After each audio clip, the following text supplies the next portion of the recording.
ሰላም ሰላም የዩቲዩብ ቤተሰቦቼ እንዴት ናችሁ? ሰላም ናችሁ ወይ?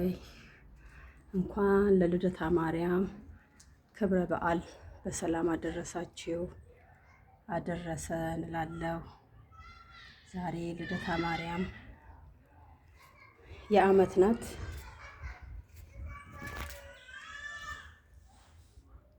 ሁላችሁም እንደምታውቁት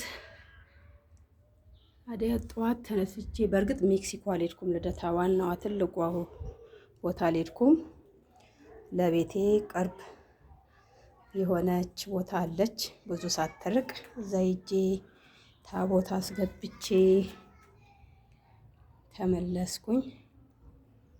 አሁን ይሄው እንደዚህ የእመቤቴን ልደት እንደዚህ ሞቅ ደመቅ አድርጌ ባሌን ልጆቼን እየጠበቅኩ ነው።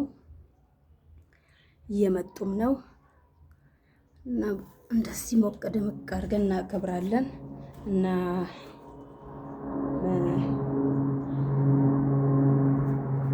እኔ ጋ ብቻ አይደለም ዛሬ የእመቤቴ ልደት ሁሉ ሰው ጋር ነው። ግን እኔ እንዴት እንዳከበርኩ ላሳያችሁ ብዬ ነው። እንኳን አደረሳችሁ፣ እንኳን አደረሰን። የዓመት ሰው ይበለን፣ ረጅም እድሜ ከጤና ከፍቅር ጋር ይሁንልን እላችኋለሁ። መልካም በዓል። ቻው ቻው።